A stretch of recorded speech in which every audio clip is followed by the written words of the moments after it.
Anybody at this point can be a creator. I would even say brands themselves should be doing in-house content creation, whether you're a founder leading a brand, that you can also be creating content around that brand. The barrier of entry is lower than ever, which is good and bad, because I think the good is like literally anybody can do it. And the bad is it just means that the way cracks through the noise is just going to be more challenging.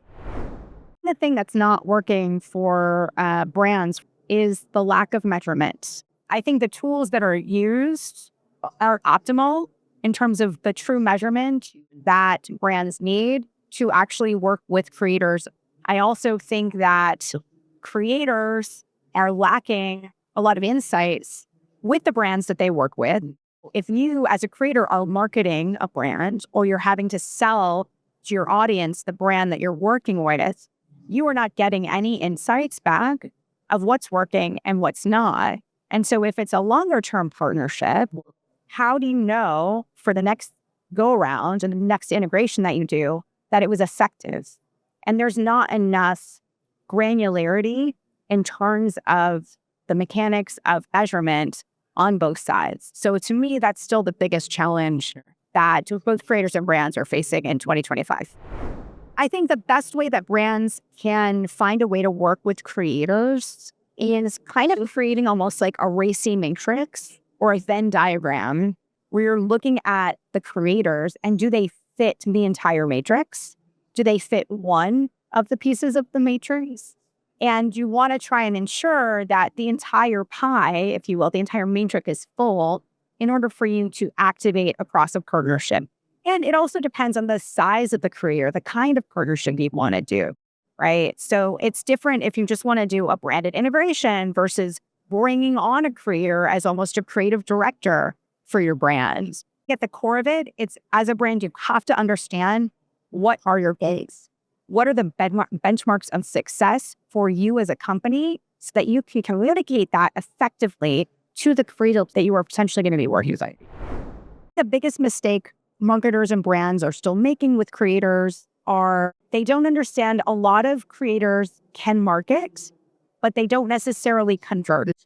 So if you want somebody to be a salesperson, that's not necessarily always going to be a marketer, and vice versa. Some creators market well and can sell well to their audience, and some cannot. Brands need to understand that if you are looking for a conversion tool or a mechanism, it might be better to leverage paid media and specific targets to do that, either off the back of the content the creator has created or separate ads entirely.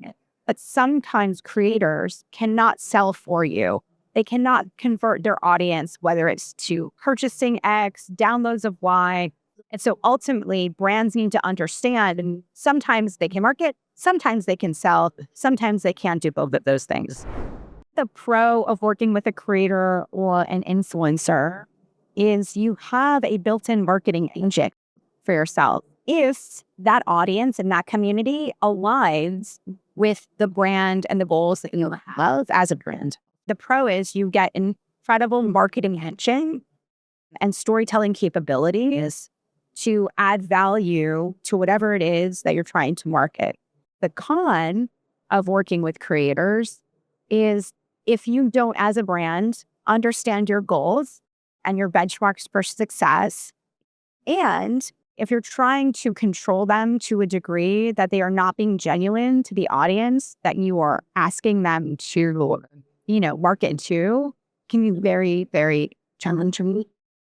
My main piece of advice for marketers is, number one, just because somebody has 150 million followers doesn't mean they are going to convert for you.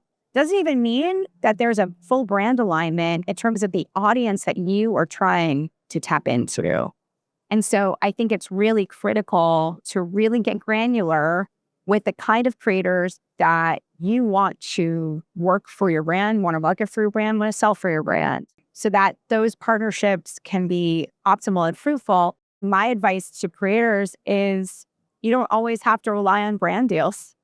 I think so many creators feel like they have no option, and that's the only way to monetize. And I think that you should be more choosy, if you can be, and who you choose to work with as a brand partnerships, and find ways to take your audience and monetize them in different ways, whether that's through subscription, whether that's through different offerings, even diversifying more of your platform so that you can gain more monetization across other kinds of platforms versus being so reliant on slanted integrations. The best way for a brand or a creator to stand out is to really be who they are. I mean, I feel that sounds very cliche. It's super cliche. But the reality is that as there is a growth of AI and everything becomes repetitious, the same, it looks the same, it feels the same, the only way you're going to stand out is to be really true to who you are and what you're really good at.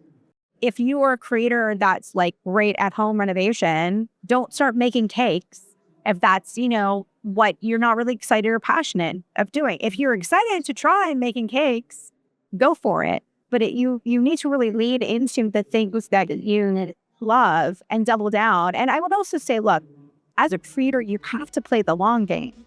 If you are looking to become a content creator, you might have to try many different kinds of formats, many different kinds of ideation and creative, experimentation before you hit on something that's going to gain traction.